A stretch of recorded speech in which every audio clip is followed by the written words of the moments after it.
আজ সংবাদপত্র পাচ্ছে দিব্যাঙ্গনা প্রামাণিক।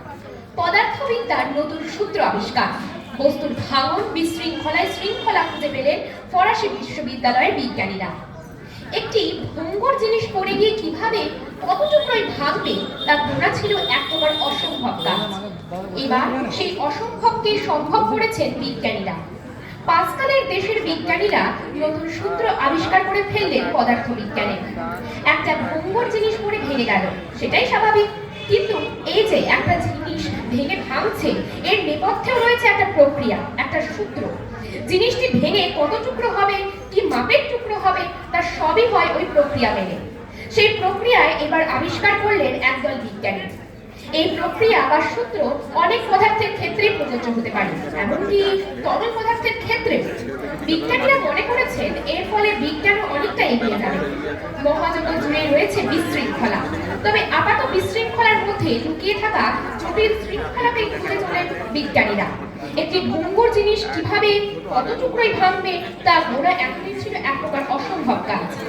এক ফোঁটা তরলের ক্ষেত্রে তা আরো সমস্যা।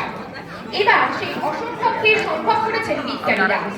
এই প্রক্রিয়া বোঝার কাজটা বিজ্ঞানীদের কাছে সহজ ছিল না। অনেক রকম পদ্ধতি অনুসরণ করেছেন তারা। কখনো ভেঙে টুকরোর হওয়া ওটা প্রক্রিয়াকে ফেজ ট্রানজিশন হিসেবে ধরেছেন, কখনো ভেঙে যাওয়াকে অনুবীক্ষণিক প্রক্রিয়া হিসেবেই দেখেছেন। কিন্তু নতুন গবেষণা অন্য কথাই বলছে। গবেষণাটি প্রকাশিত হয়েছে ফিজিক্যাল রিভিউ লেটার্স পত্রিকায়। Fragmentation principles versus mechanisms. ফ্রান্সের আইমার্সেই বিশ্ববিদ্যালয়ে এমানুয়েল ভিলারমো গবেষণাটি করেছেন। ভঙ্গুর জিনিস পড়ে ভাঙলে কি হয় তা বোঝার জন্য তিনি ছোট ছোট বিষয় নজর দিয়েছেন, আর তাতেই আবিষ্কার করেছেন। ভিলারমো বলেছেন একটা জিনিস পড়ে কতটা ভাঙবে, কত টুকরো হবে তা সবই নির্ভর করে নির্দিষ্ট সূত্রের উপর।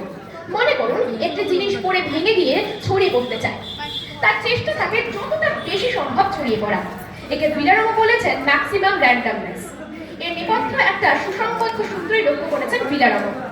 আইআইটি কানপুরের পদার্থবিদ্যা বিভাগের অধ্যাপক কৌশিক ভট্টাচার্য জানিয়েছেন, গোছানো রকম ভঙ্গুর জিনিস ভেঙে ফেলে বিভিন্ন রকমের টুকরো তৈরি হয়। সেই টুকরোর মাপ কেমন হবে, 1 সেন্টিমিটার কিউব ভেঙে গিয়ে কত মিলিমিটার কিউব তৈরি হবে? এই প্রশ্নগুলির উত্তর খুঁজে পেয়েছেন ভিলারমো এবং তার সহযোগী গবেষকেরা। আবিষ্কার আদতে কিছু জটিল প্রশ্নের উত্তর পেয়েছেন এমনটাই মনে করেন কৌশিক। ভিলারমোর তত্ত্ব বলছে কোন জিনিস ভেঙে পড়লে তার চেষ্টা করে এনট্রপি যাতে সর্বোচ্চ হয়, মানে যতটা বেশি সংখ্যক টুকরো সে ভাঙতে পারে, সেটাই তার চেষ্টা থাকে। অধ্যাপক কৌশিক জানিয়েছেন ভেঙে পড়ার পরে অবস্থা কতটা অগোছালো হবে তার মান এনট্রপি। একটি জিনিস পড়লে ভাঙবে, তা টুকরো হবে, সেটা আমরা ধরেই নিই, কিন্তু কিভাবে তা ভেঙে যায় সেই নিয়ম এবার বিজ্ঞানীরা বার করেছেন। তারা জানিয়েছেন একটা জিনিস ভাঙলে ভগ্নাংশ কত মাপের হবে তার তাত্ত্বিক পদ্ধতি রয়েছে। আপাতভাবে মনে হতে পারে জিনিস পড়লে এলোমেলো ভাবে ভেঙে যায়, কিন্তু আদতে তা এলোমেলো ভাবে হচ্ছে না। এর নেপথ্যে রয়েছে একটা নির্দিষ্ট পদ্ধতি, রাশিবিজ্ঞানের নির্দিষ্ট সূত্র। বিজ্ঞানীদের একাংশ মনে করেছেন এই সূত্রকে কাজে লাগিয়ে বাস্তবে অনেক জটিল সমস্যার সমাধান হবে। জলবায়ুর পরিবর্তনের কারণে পার্বত্য অঞ্চলে শিলা ভেঙে পড়ে যায়, ভারী বৃষ্টির কারণেও পাহাড়ি চূড়া থেকে শিলা ভেঙে পড়ে। সেই শিলা ভেঙে কত টুকরো হবে, তার প্রভাবই বা কতটা হবে বিজ্ঞানীরা মনে করেছেন। এবার নতুন তত্ত্বকে কাজে লাগিয়ে তারা আঁচ করা যাবে আগে। এর ফলে এড়ানো যাবে প্রাণহানি বিপর্যয়। নমস্কার, আজ সংবাদপত্র পাঠে দিব্যাঙ্গনা প্রামাণিক।